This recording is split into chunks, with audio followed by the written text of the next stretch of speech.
headlines. The Moon Explorers are back in the mothership Yankee Clipper. They'll circle the moon until they start home tomorrow afternoon. Ambassador Henry Cabot Lodge resigns as head of the American delegation to the Paris talks. American combat deaths last week totaled 113 men, the highest toll in more than 2 months. And Vice President Agnew again sharply criticizes the news media, this time singling out the New York Times and the Washington Post.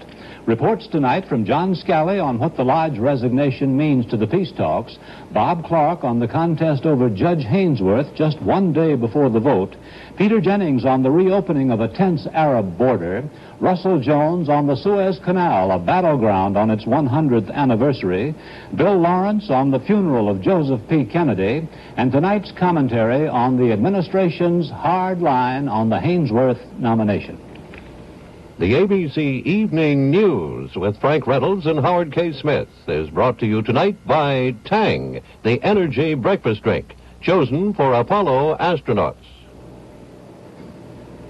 The mission of Apollo 12 is several dramatic steps closer to a successful conclusion tonight, with astronauts Conrad and Bean continuing in high good humor.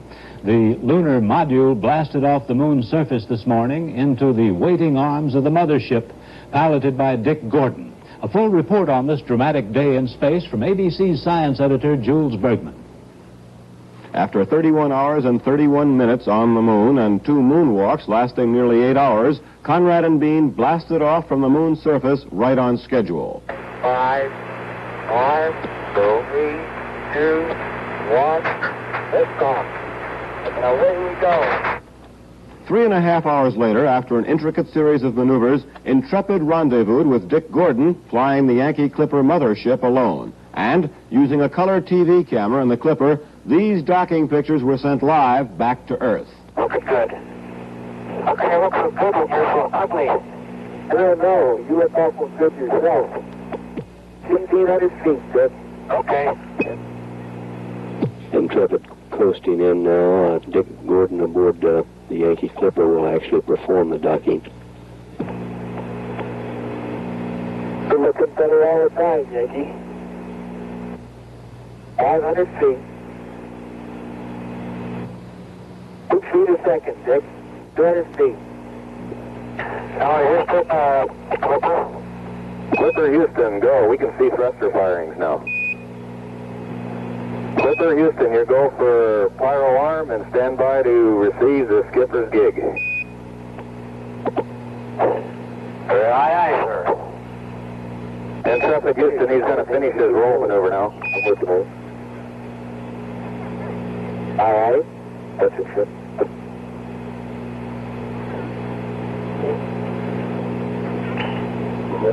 Two rolls, Dick, and I'll fly. Could be umbilical coverage. You suppose that's what got hit by lightning or something when on of its ball? Look at the top of its bird. I do believe that's what got hit. Well, maybe it gets burned by I gotta find out. That would be stupid. I should move over to the left a little bit and I'll take a picture of it and look at it later. Hey, can you drop down a little, Pete? Can I do what? Drop down. Down. Yeah. Towards the book. Towards where? Towards the book. Sorry, I don't know where the moon is. No, it's right there. Oh, you see me? Okay, go. I got you. Okay, here I come. Why don't you take a look at that, whatever swinging on the top of the spacecraft, here? It's probably part of the set package. I bet it is. I bet you're right. Just a little bit. Good, Dick.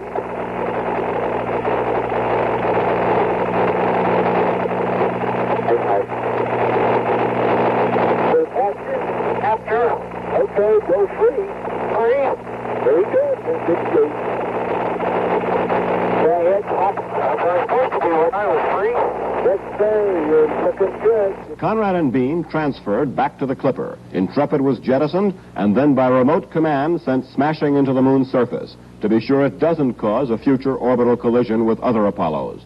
Apollo 12 will orbit the moon another day, with the crew filming future Apollo landing sites before Conrad, Bean, and Gordon light up their engine for the trip back to Earth late tomorrow. This is Jules Bergman, ABC News, reporting. ABC's live coverage of the mission of Apollo 12 resumes tomorrow afternoon at 4:15 Eastern Time with another television show from space. I'll be back with more news in a moment.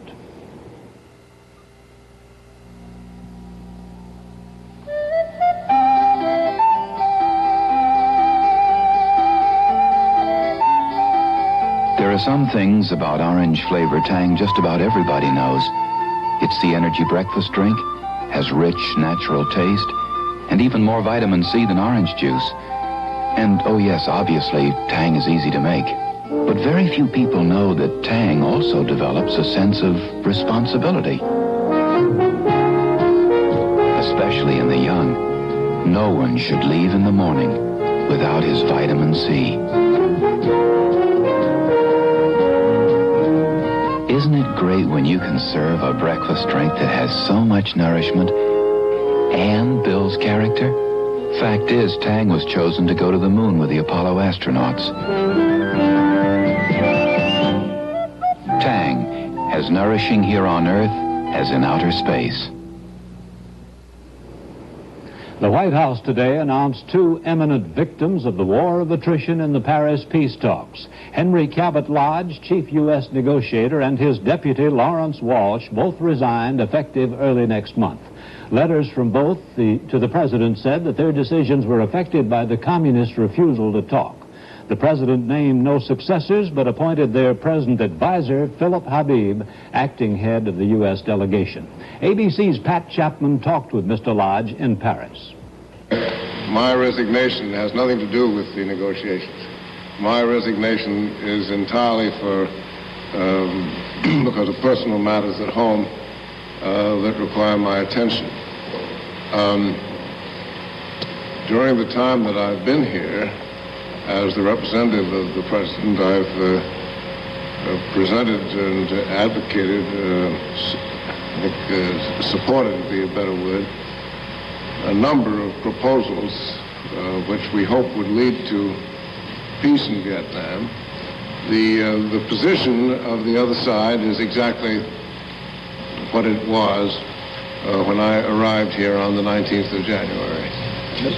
The position is that the United States should immediately withdraw alone, unilaterally, without anybody else withdrawing.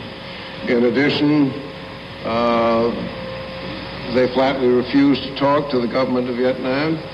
And of course, if you won't talk to the government of Vietnam, how can you possibly work out elections and supervision, reconciliation, and all these other things?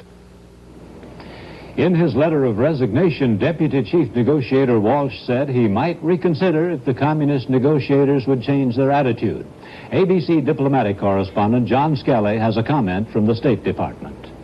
High officials here insist that Lodge's resignation does not mean a downgrading of the Paris peace talks. Mr. Lodge's reason for resigning, they say, is a personal family one, and not a signal to Hanoi that the United States is giving up hope of negotiating an end to the war. However, the same officials acknowledge there are no immediate plans for naming a successor, mainly because there's no prospect that anything will happen soon in the Paris talks. If and when there's sign of movement, President Nixon will take a new look, they say, and name a full-rank ambassador. In the meantime, there are indications that there will be a reduction in the large staff that Lodge had in Paris, waiting in vain for the North Vietnamese to negotiate. This is John Skelly, ABC News at the State Department. Just before his resignation was announced, Ambassador Lodge told delegates to the peace talks that a great majority of the American people support President Nixon's Vietnam policies, and he warned that the president will not be pressured into changing them. The Viet Cong delegation today angrily denounced the United States for war crimes in South Vietnam. They pointed to reports that hundreds of civilians were massacred last year in Quang Ngai province and said it's only one of thousands of American atrocities. There was a new report today from American sources that a massacre did take place in South Vietnam last year. Army Sergeant Michael Bernhardt was with an infantry brigade in Vietnam. Acting under orders from the company commander, he said hundreds of men, women, and children were shot in the village of My Lai. Because of its nature, this war deeply involves almost every civilian in Vietnam. On the communist side, women are expected to become active participants in the fighting, and some of them wind up as prisoners of war. Here's a report from ABC's Frank Mariano in Quy Nhon, South Vietnam. They appear to be harmless enough now, but at the time before their capture, these female prisoners of war were hardcore guerrilla soldiers. More than 800 women filled this prisoner of war camp in Quy Nhon, the only one of its kind in South Vietnam. The youngest is 13 years old. The oldest is 66. Most of them were infantry soldiers. Others were messengers, ammunition carriers, cooks, and nurses. All are South Vietnamese. The Saigon government invited newsmen to see the camp to offset charges by Hanoi that female prisoners were brutally treated in South Vietnamese prisons. The camp commander and his American advisor denied the charges. These women look healthy and well-fed. The camp commander told me their diet of rice, fish, salt, and fruit is more nutritious than what they ate as Viet Cong guerrillas. For the most part, the prisoners are in for the duration of the war, but could be released on good behavior. In fact, more than 60 from this prison were set free recently in what the Saigon government called a humanitarian gesture. Only a handful have expressed an interest in learning a vocation. The others seem to take full advantage of the Geneva Convention, which they interpret as meaning they don't have to be anything but prisoners. Refusing to work is a kind of protest to being held captive. Frank Mariano, ABC News, at the female POW camp in Quy Nhon, South Vietnam. There was only scattered fighting today in Vietnam itself. Enemy shelling of the Special Forces camps at Bu Prang and Duc Lap continued. South Vietnamese casualties there were described as heavy. The latest casualty figures released today in Saigon clearly indicate the increased role of the South Vietnamese in the fighting. American combat deaths were 113, but the South Vietnamese lost 479 men, more than 4 times U.S. casualties. I'll have more news in a moment. We are go for launch. From the moment he was born, my 9-year-old was Mr. Fussy. Breakfast, he never heard of it. Now, he runs to breakfast because he has to have his Tang. Why? Because the astronauts drink Tang in outer space. It tastes good. Has energy up to here. Vitamin C up to here. Okay. I had help. Fine, as long as he gets his nourishment.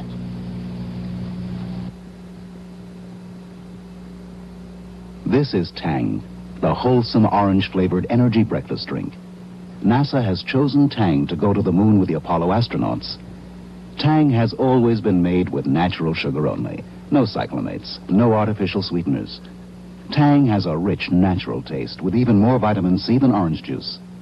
In outer space or on Earth, it's great for breakfast, great for a lift any time of day. Make Energy Tang your family drink. That handful of senators still undecided on the Haynsworth nomination shrank even more today. As time for the vote draws near, pressures increase proportionately. Republican Mark Hatfield of Oregon said today that he has been warned that a vote against Haynsworth tomorrow will guarantee him stiff conservative opposition in the Republican primary back home. Ohio's William Saxby said that his callers have been heavy-handed. They're now threatening to cut off his campaign funds. But all this last-minute maneuvering will probably prove futile for the administration. ABC's congressional correspondent Bob Clark reports. The administration's hopes of victory for Judge Haynsworth in tomorrow's big Senate vote have suffered an apparently mortal blow. Another of the Senate's most respected and influential Republicans, John Sherman Cooper of Kentucky, announced tonight that he will vote against confirmation. West Virginia Democrat Jennings Randolph came out earlier for Haynsworth, but another Republican, Charles Mathias of Maryland, also joined the opposition. Judge Haynsworth's conduct, which falls below standards that he himself stated at various points during this proceeding, is such that we can only condone it if we're willing to lower the standards of the federal judiciary at all levels. And I'm not willing to do that. I support the nomination of Judge Clement Haynesworth. I do this after careful review of the hearings and careful study of the debate.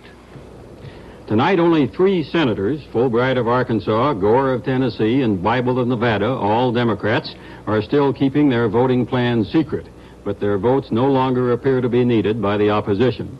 Our own prediction is that Judge Haynesworth will be defeated tomorrow by a vote of about 53 to 47. Bob Clark, ABC News, Capitol Hill. Vice President Agnew's speeches are becoming almost as eagerly awaited as Winston Churchill's were, though for different reasons. In a new speech tonight in Montgomery, Alabama, he criticizes the Washington Post Company, which owns Newsweek magazine and Washington's largest newspaper and one of its radio stations and one of its television stations, quote, all grinding out the same line, unquote. He also criticizes the New York Times, some student demonstrators, and has another go at TV news. Quote, the day when the network commentators and even gentlemen from the New York Times enjoyed a form of diplomatic immunity from comment and criticism, that day is over, unquote. Mr. Agnew said, too, he is opposed to censorship in any form. I'll be back with more news in a moment.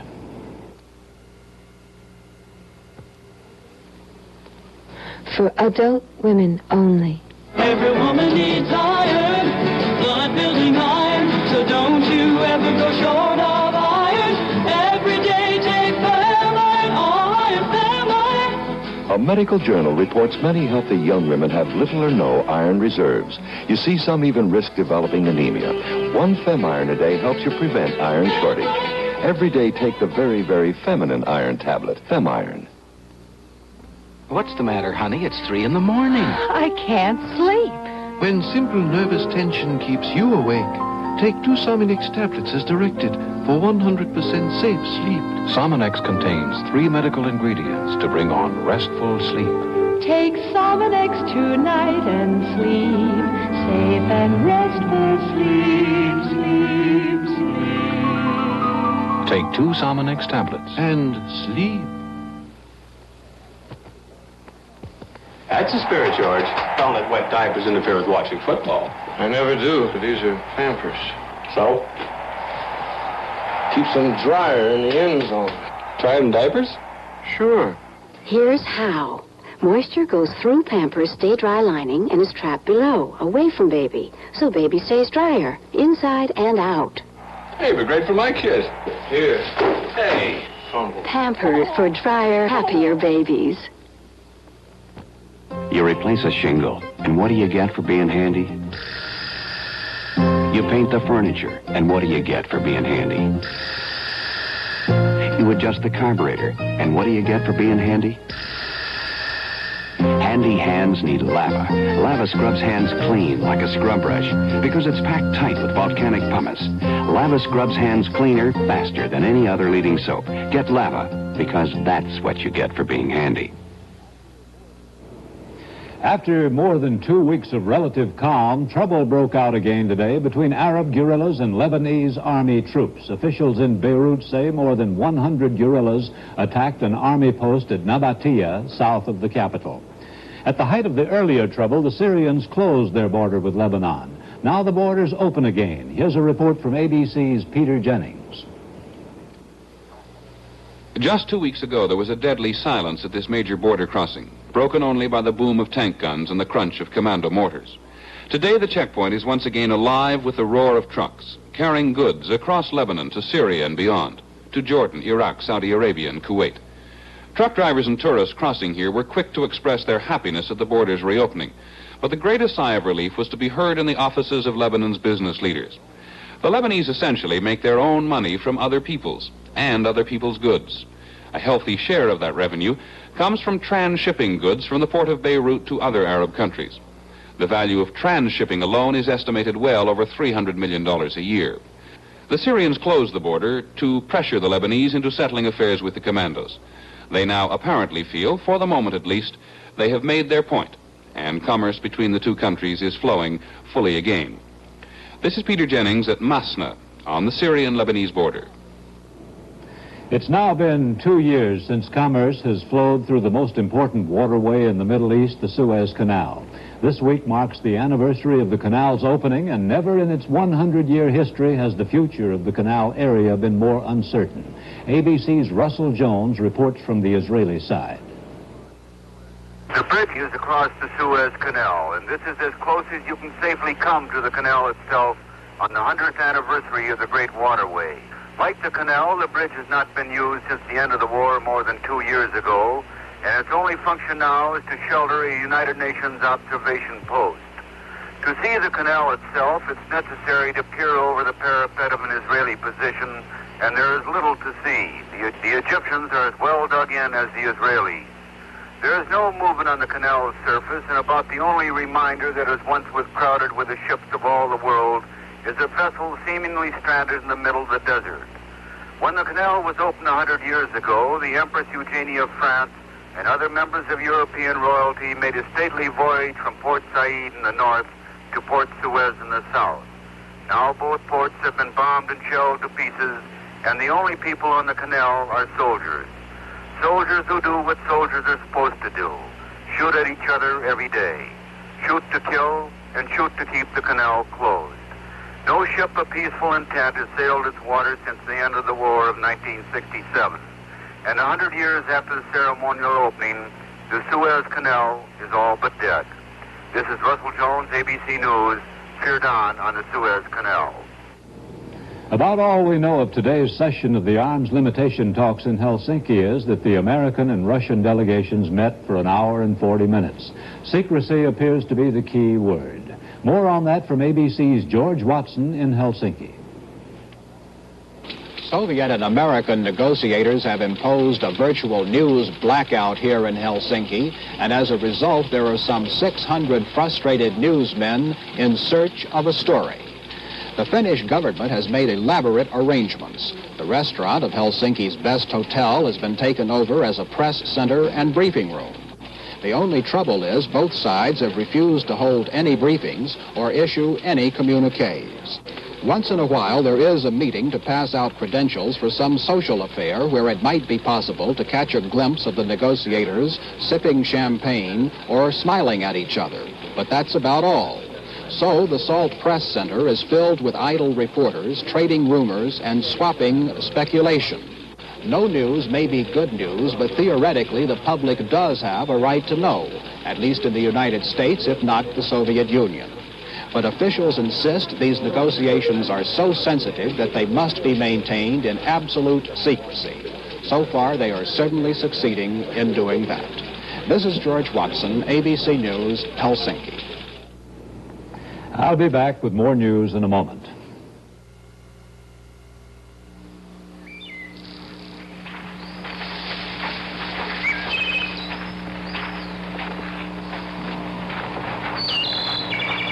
Unbearable. That's what it is. Unbearable.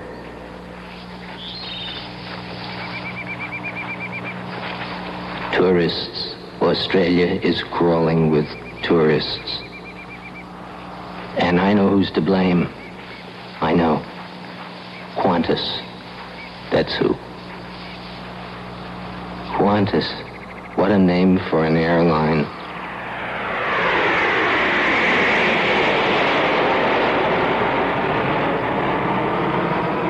Every day, every single day. I hate Qantas.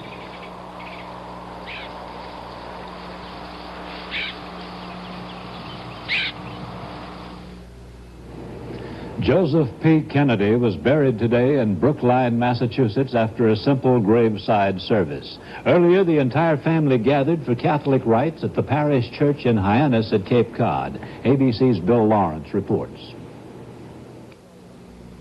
On a chilly, rainy Cape Cod day, a white funeral mass was celebrated today for Joseph P. Kennedy, here in the white clapboard St. Francis of Xavier Church, where the family has worshiped for many years. Attendance was limited to family and a few close friends. in sharp contrast to the huge crowds, the bright lights, and the television cameras that marked the funerals of his 2 assassinated sons. Singer Morton Downey and Baltimore Colt owner Carol Rosenblum were among longtime close friends of the elder Kennedy who were present, but none of the luminaries of President Kennedy's administration was invited.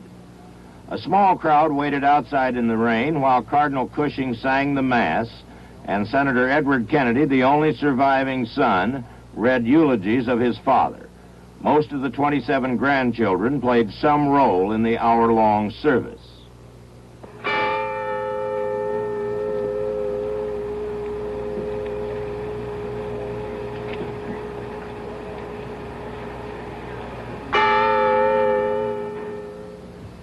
During the 90-minute drive to St. Joseph Holyhood Cemetery in Brookline, the sun broke through and the clouds disappeared. Interment services were simple, brief, and private. This is Bill Lawrence, ABC News in Brookline, Massachusetts. I'll be back with a political comment in a moment. Let go! Is a hot water dishwashing detergent best for me? A live blouse. A blouse should look alive. I deserve special care. Please use cold water Woolite. But Woolite's for sweaters. Woolite's for blouses, too. All hand washables. Safely soaks hand washables clean in 3 minutes without harsh ingredients. Try me on. Beautiful. Told you. Woolite makes you look alive. Woolite. I'm going to take this hard steel nail and deliberately scratch 2 leading floor waxes. This one, shine scratches away. Here, it doesn't scratch away, because this is new Aerowax with 50% more plastic to give you a shine as hard as nails. Watch again. Another leading wax, shine scratches away. New Aerowax, even the nail won't scratch the shine away. New Aerowax, new can, same famous value. You save 20 cents on this can. New Aerowax for a shine as hard as nails. The transformation of the Nixon administration in the past few weeks has been dramatic, beginning with Mr. Agnew's speech about TV news, continuing with some hard-pushed resolutions of support in Congress. It has abandoned the passive manner in favor of applying very energetic pressures on both reporters and Congress. The change was abrupt but understandable. The issue was Vietnam. The president was stuck with it. He was going to be broken by it unless he could generate some counter-pressure. But now this week, the White House pressures have grown rather stronger on what seems to be a non-essential issue, Judge Haynsworth's confirmation vote to take place tomorrow in the Senate. Senators are being deluged with mail from wealthy constituents at home, some of them threatened with defeat in their next election unless they vote for Judge Haynsworth. This is hard to follow. Haynsworth's nomination is not politically vital. Mr. Nixon could afford to lose this one, plead that he tried but failed, then nominate another Southerner with clearer credentials. In choosing to make this a personal test, he courts personal defeat, in the course of which an administration with few friends in Congress may make new enemies. We don't understand it. All we can do is file away the prophecies that he was going to be a non-activist president, and we have a place for them in the same folder with our predictions that he was through with politics in 1962. That's tonight's news and a comment. I'm Howard K. Smith. Good night.